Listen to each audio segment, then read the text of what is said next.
ಕೆಲ ದಿನಗಳ ಹಿಂದೆ ಪುಂಜಾಲಕಟ್ಟೆಯಲ್ಲಿ ಪೊಲೀಸ್ ಅಧಿಕಾರಿಯೊಬ್ಬರು ನ್ಯಾಯವಾದಿಯನ್ನ ಮಧ್ಯರಾತ್ರಿ ಠಾಣೆಗೆ ಕರೆದೊಯ್ದು ದೌರ್ಜನ್ಯ ತೋರಿದ್ದಾರೆ ಎಂಬ ವಿಚಾರವಾಗಿ ಸಾಕಷ್ಟು ಪರ ವಿರೋಧ ಚರ್ಚೆಗಳು ನಡೆದವು. ಈ ಸಂಬಂಧವಾಗಿ ವಕೀಲರ ಸಂಘ ಪ್ರತಿಭಟನೆಯನ್ನು ನಡೆಸಿತ್ತು.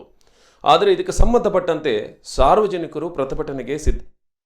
ಪ್ರಾಮಾಣಿಕವಾಗಿ ಕೆಲಸ ಮಾಡುತ್ತಿರುವ ಪುಂಜಾಲಕಟ್ಟೆ ಪೊಲೀಸರ ಮೇಲೆ ಸುಳ್ಳು ಆರೋಪ ಹೊರಿಸಲಾಗಿದೆ ಎಂದು ಸಾರ್ವಜನಿಕರು ಆಕ್ರೋಶ ವ್ಯಕ್ತಪಡಿಸಿದ್ದು ಪ್ರತಿಭಟನೆಗೆ ಸಿದ್ಧತೆ ನಡೆಸಿದ್ದಾರೆ.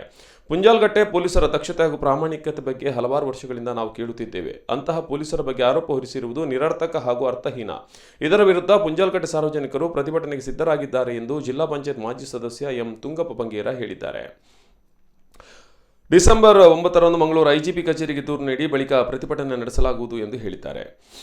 ಇಲ್ಲಿನ ಎಸ್ಐ ಅವರನ್ನ ಆಡಳಿತ ವೈಫಲ್ಯ ಕಾರಣ ನೀಡಿ ವರ್ಗಾವಣೆ ನಡೆಸಿರುವುದು ಸರಿಯಾದ ಕ್ರಮವಲ್ಲ. ಘಟನೆಗೆ ಸಂಬಂಧಿಸಿದಂತೆ ಸರಿಯಾದ ತನಿಖೆ ನಡೆಸದೆ ತಪ್ಪು ಸಾಬೀತಾದರೆ ಬಳಿಕ ಅವರನ್ನು ವರ್ಗಾವಣೆ ಮಾಡಬೇಕಿತ್ತು.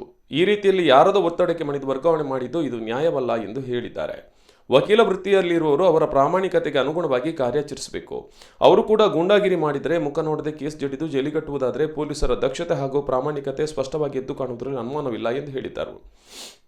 ಅಂತಹ ದಕ್ಷ ಪೊಲೀಸ್ ಅಧಿಕಾರಿಗಳ ಮೇಲೆ ವಕೀಲರು ಅವರ ಶೌರ್ಯದಿಂದ ಸುಳ್ಳಾರೋಪ ಹೊರಿಸಿ ಪೊಲೀಸರನ್ನ ಮೂಲೆಗುಂಪು ಮಾಡುವುದಾದರೆ ನಾಡಿನ ಪ್ರಬುದ್ಧ ಪ್ರಜ್ಞಾವಂತ ನಾಗರಿಕರು ಸುಮ್ಮನಿರಲಾರರು.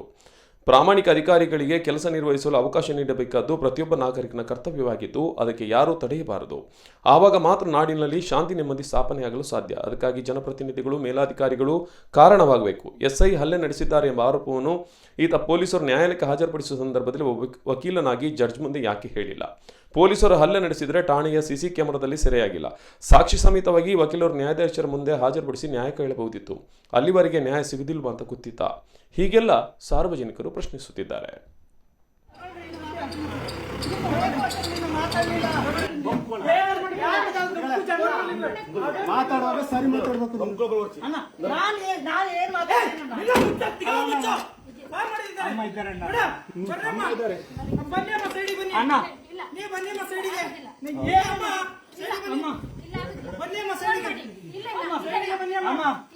ನಿಮ್ದಮ್ಮ ಇಲ್ವಾ? ನಾವು ಗೇಟ್ ತಕೊಂಡು ನಮ್ ಗೇಟ್ ಅಣ್ಣ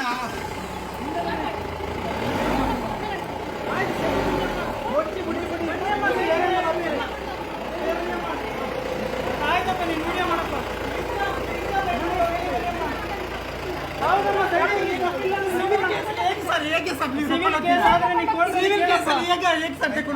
ಬರಪ್ಪ ಬಿಡಪ್ಪ ನಾವು ಹೇಳ್ತೇವೆ. ಕೋರ್ಟಲ್ಲಿ ನಾಳೆ ಆರ್ಗ್ಯೂ ಮಾಡುವಂತ ನೀವು ಲಾಯರ್ ಬನ್ರಿ, ಕೋರ್ಟಲ್ಲಿ ಆರ್ಗ್ಯೂ ಮಾಡ್ರಿ.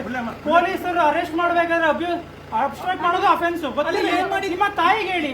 ಕೋರ್ಟ್ ನೋಡಪ್ಪ 379 FIR ಆಗಿದೆ ನಿಮ್ಮ ಮೇಲೆ.